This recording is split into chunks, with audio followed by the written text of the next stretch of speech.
Hello, everyone. Welcome to another episode of Modern Business Operations. My name is Sagi. I'm the CEO and founder of Tonkean. And today I have Dawn with me, the CEO and president of Sourcing Industry Group, SIG. I love you guys. We started working with you recently. Such a great community, such a great group. I'm so happy to have you with us today. Well, I'm happy to be here, and we're excited about you guys. I mean, you're really shaking up the industry. Good. That's good to hear that, you gotta move the business forward. But let's talk about you a little bit. Let's give some background maybe to the audience. How did you become the CEO and president of SIG? A little bit about your background.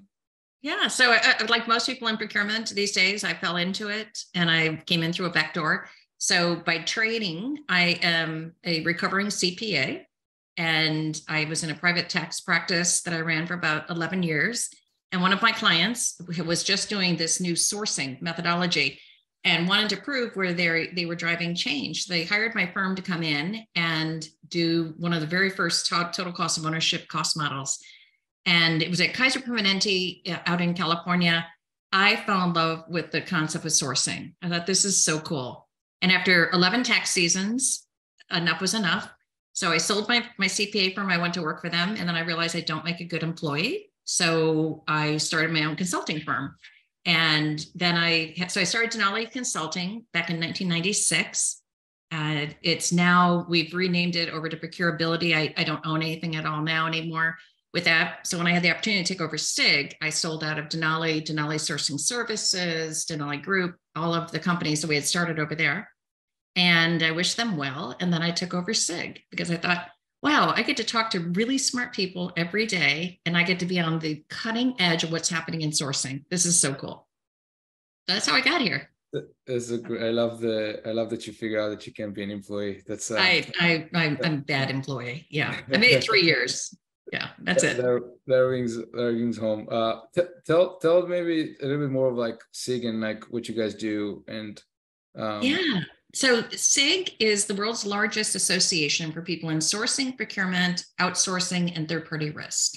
And so my passion is to be disruptive in the industry, to make sure that we're bringing the latest and greatest technology, that we're making sure that our CPOs or chief procurement officers are staying abreast of the latest trends, that we are seen as strategic. And we have a C in front of the name, Chief Procurement Officer, but to be honest with you, it's a small C for most companies. It's not the capital C like you see at a CFO.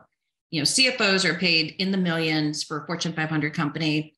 I only have a handful of CPOs that are paid $1 million or more. So what my vision is to get the CPO where we have the CFO seated at the right hand of the CEO. I want the CPO seated on his left hand. And I think then you've got full visibility. And to be perfectly honest with you, having a finance background like I do, finance gets involved on the budgets, the goals up front, and then they report on the findings. Everything else happens in procurement. We see the redundancy, the stupidity, the waste that's going on in the organization.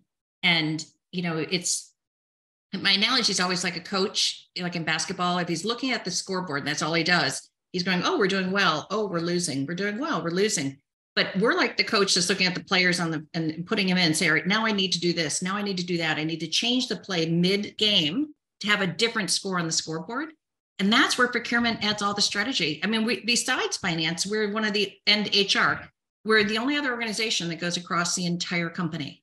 We touch every facet of the organization if it's done well. And so we know where the waste is and the redundancy and everything else.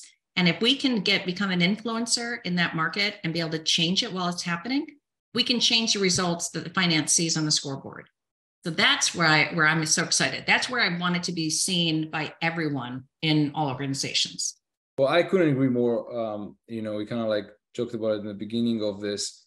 We start to work with procurement in the last year, especially I love your court example, but really like understanding that the importance of certain roles in procurement is one of the more obvious one when you actually sort of like open the, like look behind the under the hood, right? Yes, it becomes so clear the leverage that you can get from this organization, but at the same time, how much of it is being only approached when it's too late, when it's like a checkbox. And I think it's so hard to understand, and especially, and this is kind of like my next question, because you talked about strategic, and I want to double click on it, especially when you come back from madness 3 years, like I don't have another word for just madness, like from like supply chain issues to, completely change of like work norms, with the pandemic and everything, to a financial crisis that now everyone trying to like shrink the belt. Like how can you not leverage that moment into, like maybe rebranding, really, like rebranding the skill set that the procurement team and the CPO and really just that organization brings, and think about it in a more strategic way. So maybe, as a segue back to kind of the strategic concept, what is the difference between, sourcing and procurement? And so like the way uneducated people from the outside would look at this role versus when you actually think about the strategic aspect of it. Like basically a short analogy, but in real life. Yeah. So the one word I wish they'd get rid of in our industry is buyer. We don't buy things. I mean, the only time buyer is sexy is if it's fashion. But other than that, we're not buyers. We're not just taking orders and going shopping.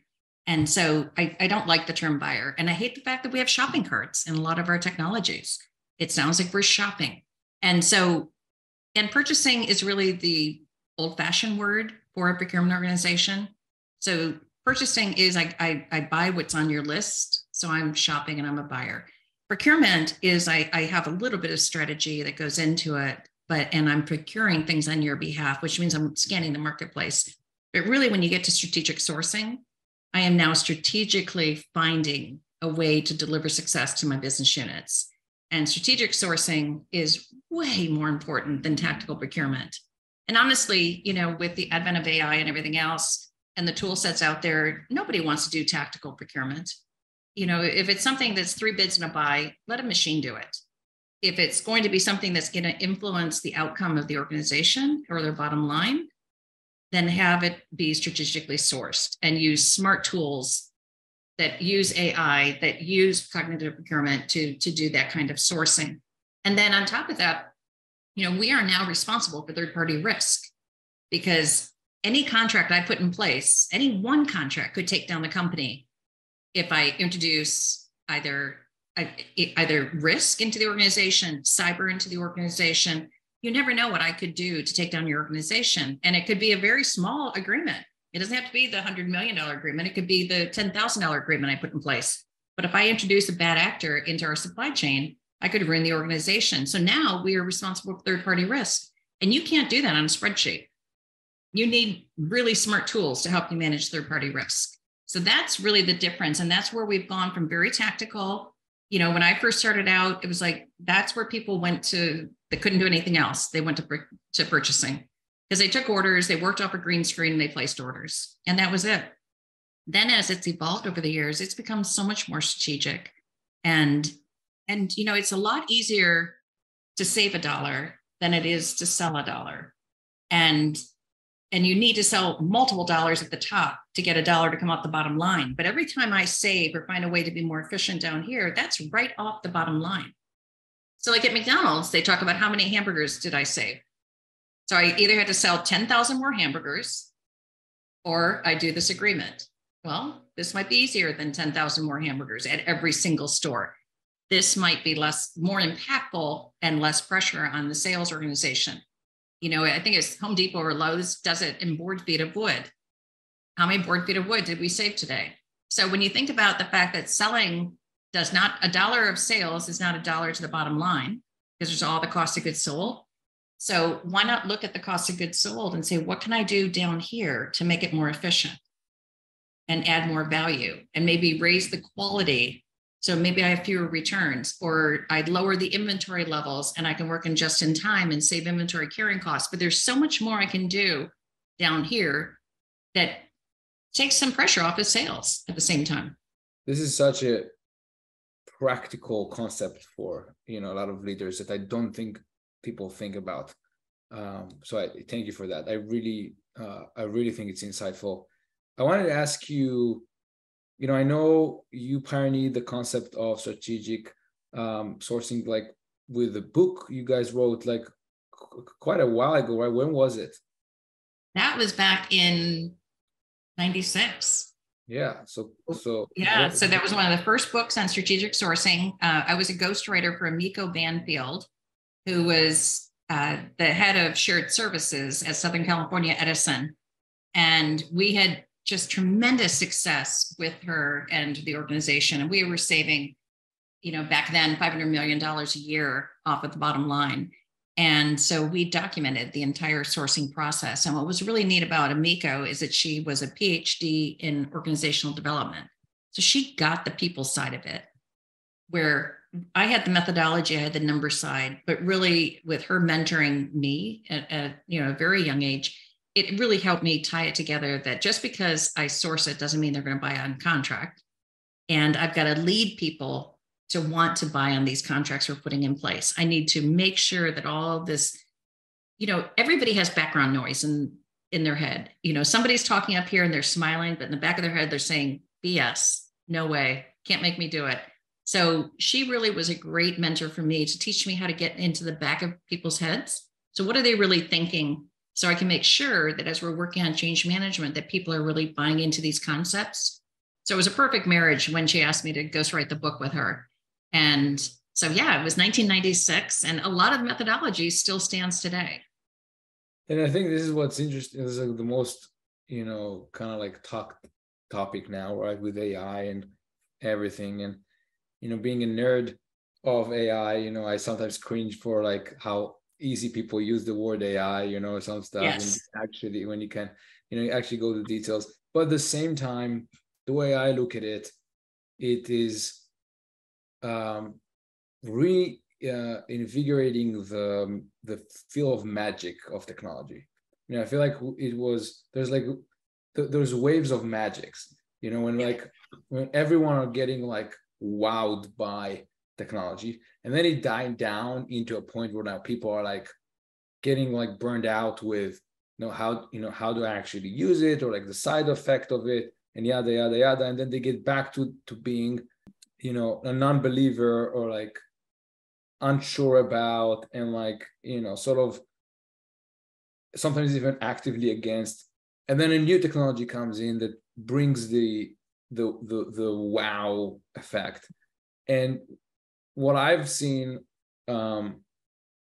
this time, but I remember it happened with the mobile too, all of a sudden like projects out of the it come out of the basement, things that you trying to push for a while, and people won't buy it, people won't trying to make a change, trying to like improve.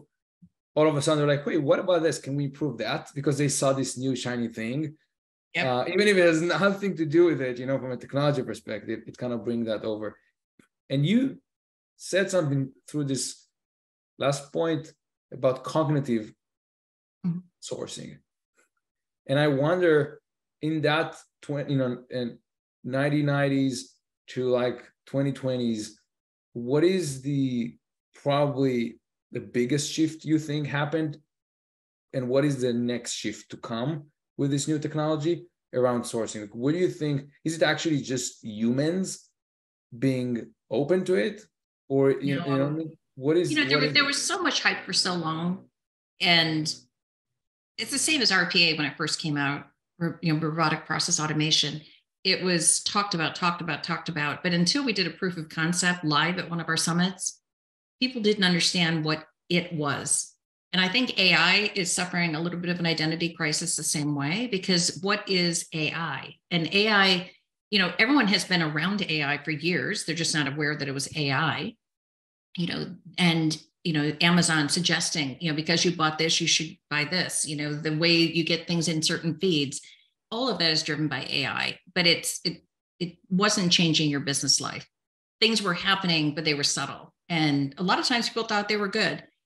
Then with the introduction of AI into the tool sets we're using, we are now becoming more strategic and the ability to grasp more information in our sourcing initiatives by using AI, because a machine can think faster. It doesn't forget. It can see patterns that we can't see. And so it's very, very powerful when it's built into a tool set correctly. But like anything else, it can have biases that you're not aware of. It can lead you in a wrong direction if you're not careful. But we are seeing a lot of the technology providers starting to use AI in a really neat way to help making our sourcing decisions smarter, to feed all of this third-party risk information in and do some analysis. Third-party risk has to be done through tools. It can't be done on Excel. And there's so many inputs to it. Is it, am I anti-bribery? Am I money laundering? Is it human trafficking? Is it cyber? I mean, there's so many different ways that risk comes into our formula. Is it geopolitical? All these things that take place, AI can think these things through and flag for us the ones we should be paying attention to. And so to me, cognitive procurement is that our tool sets are getting better at making recommendations for us by doing a lot of these analytics. But it's also now we're understanding that they can also report back to us. This is the reason we're taking you in this direction, because you weren't, were you aware of A, B, C, D, E, F, G that we just analyzed for you, or A through double, triple Z, probably, that I analyzed for you. And therefore I'm recommending this decision, which would take humans, hours and hours of computations to get there. And so I think the tool sets are getting better. People are finally starting to realize it, the next wave is really predictive.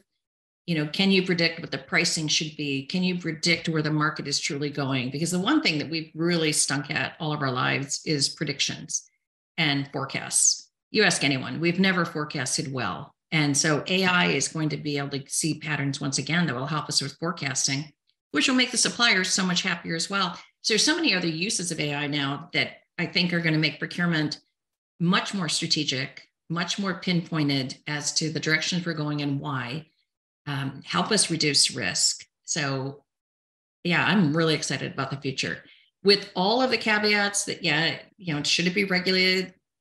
Yay or nay? There's a lot of that we need to look at.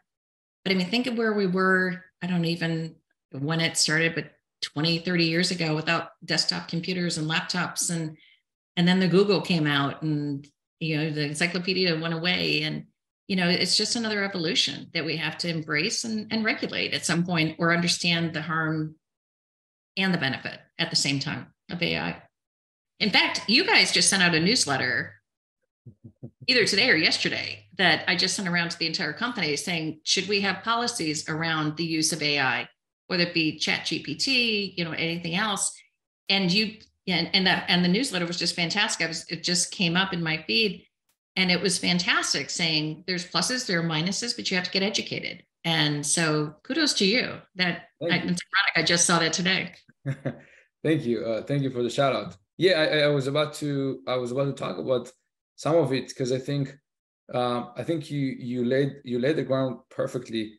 And I think the one thing I would add to it is that's I think the craziest thing. Like, we record this in end of May of 2023, right? And then I don't know, beginning of the year 2023, it was completely shocking to everyone when the ChatGPT came out. Yes. And I think the funny part is the GPT model has been around for like at least a year and a half before that. Yep. If not more than 2 years. Obviously, it got way better real fast, and there's more to come. And it's quite madness on a positive note. The speed of which things are happening right now. But at its core, I find what you said to be exactly the point. It is how we experience these capabilities. What massively changed with these large language models is, instead of just having like something that can digest, a lot of data and have some predictive model on it or some pattern recognitions on it, which is essentially what neural nets and machine learning, older versions that has been around for a while got much better again. But I've been around for a while. All of a sudden now you have something that you can actually feel. And it's the fastest growing product, ChatGPT, on a personal level, because everyone want to feel that magic. Now, I come back to your point. Actually, just to finish up the point, with the newsletter we just sent as well.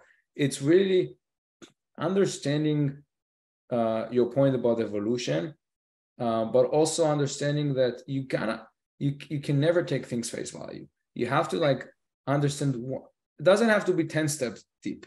You don't have to be an expert in things to leverage them correctly, but you have to do a little bit of effort to educate yourself. What is this good for? What is it not good for? Yeah. And I think it's extra interesting with generative AI or large language models, because it gives you the illusion that it can do anything, because it's a language model. And especially if you're an AI nerd, the concept of what would actually end up being intelligent, or what we consider intelligent, would be something that just can talk like us, actually makes a lot of sense in retrospect, because the only thing we have among us people is our ability to communicate and share our thoughts in a language model, right? And so if you can have a machine that is as good as a person in language, then obviously it will have the perception of intelligence, but might actually have a level of intelligence. But that differentiation is actually quite important. And there's a lot of jokes about, you ask ChatGPT to do basic math and it would spit up nonsense, because it's not a calculator. It is a language model. It will tell you something that look valid, not necessarily valid. But at the same time, it's like an order of magnitude more powerful than things we had in the past. So if you don't educate yourself on the baseline, just like fundamentals of what it is this thing good at, what is it not meant to do, then I think you'll be able to even understand, are those vendors saying valid things or not? Is the problem that I have, is it an actual compute problem? Is it scale problem? Is it risk problem? And the reason I'm preaching that a little bit, because the last thing I want is this novel leap to go to waste of people have the false expectations, and or worse, right? Using it for, not all AI is created equal. It's exactly that is what is so huge for people. I think the ChatGPT just brought it into the common man's language. Exactly. Common man's language. And so it made it something tangible. All right, now I've used AI. I understand that I can give it this much and it can give me this much. So that part is why it was I'm glad it happened. But I tell you, the AI that I see built into tools are dramatically different from company to company. So just because it says it has AI doesn't mean that they're all created equally, or all as intelligent, or all have equal algorithms and equal thought processes going in and equal non-bias. They're not. So we always tell people, you've got to test it. You really need to understand which part of this equation is coming from AI and which part is just computing. And you need to know when computing stops and AI takes over, although it's computational, but you need to know when it's AI. So you know what to look at more closely. Yep. And where do people fit in? And I think that, my personal agenda was for the last 15 years probably, is that, if you don't, the technology or process that is not designed for the people, it's just not going to work. It doesn't matter what the spreadsheet tells you. In reality, if people are not using it, it's not going to work. If it doesn't, and you said yourself, you can build the best contract, the best methodology, find the best approach to solve a problem. If you can't get the buy-in, right? If people don't believe in it, doesn't matter. And so I'm excited about that. And this is why I was extra excited and intrigued about talking about sourcing, because I think in my understanding of that world, that is the part where you actually, it's less the mathematic. It's more of like, how do I kind of bring and come in? And I was shocked by how few companies actually do the portfolio aspect of understanding what the business need and how to manage that, and how to like be proactive about sourcing and be proactive about procurement, or just honestly problem solving. Like it is so obvious that you shouldn't run after fires. You should kind of prevent fires, yet maybe we're just wired to go to get to things too late. But maybe we can learn from it and kind of and I think good organizations are getting involved earlier and earlier in equations now. Ones who have become trusted advisors to the organizations. But the ones who want to do sourcing to the business unit, they're just going to have fires, because people won't come to them until there is a fire. And so we're always trying to get people earlier engaged in the entire process. Work with the engineers while they're designing something. If your focus is on diversity, then make sure as we're designing that we have diverse suppliers that we're developing as well that can supply this in the future. But we should be way up front in the design phase and working all the way through the supply chain. And that's what a good procurement person will do, is they'll get invited to the table a lot earlier, and they'll be embedded into the business units and trusted by the business units. So the ones who want to wait to the very end and then just say, no, you can't have it, or you have to go here, those folks have to retire. It's time to move on. That world's gone. Well, with this, 30 years of progress, what would be, one advice that you received, or that you find like incredibly important to pay forward, that you can share with us today? I would say develop an insatiable curiosity. That if you can't tell me what's going on in not every small part of the world, but if you don't understand geopolitical around the world, if you don't understand the impact of storms around the world or weather related incidents, if you're not aware of what's going on in shipping and transportation and regulations, and elections matter, and the way that different countries are regulated and dealing with the same issues we are is really, really important. But you can't do that if you're not insatiably curious.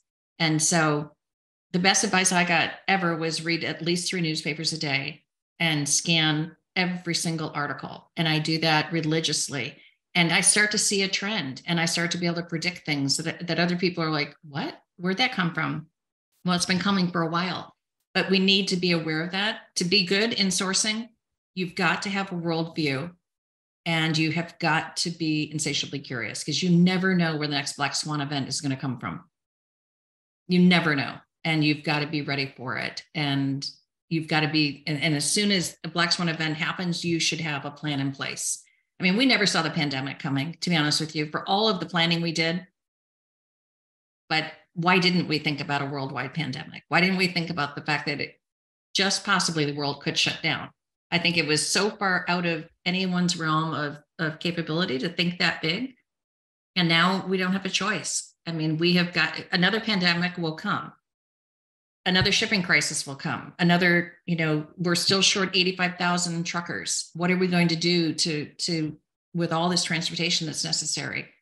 Was Amazon a good thing or a bad thing for the world and for the climate, and all of these boxes and all these trucks and everything else on the road, taking away truckers from the transportation companies?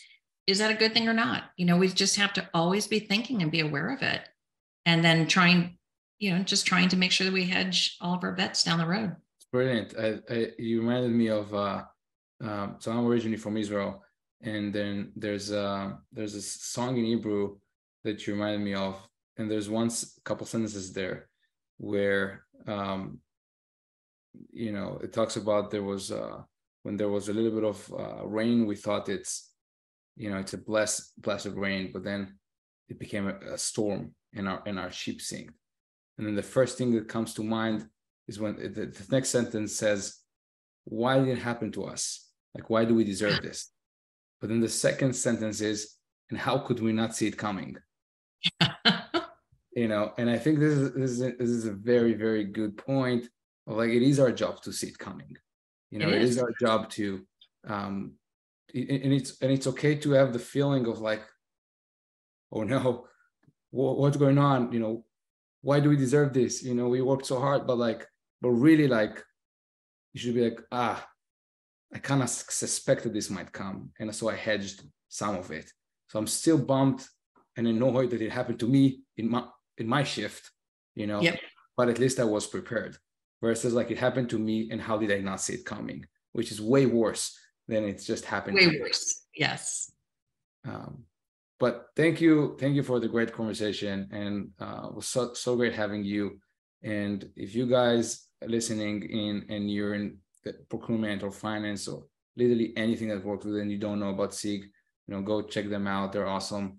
And thank you so much again for your time. It was a great conversation. Thank you. Thank you.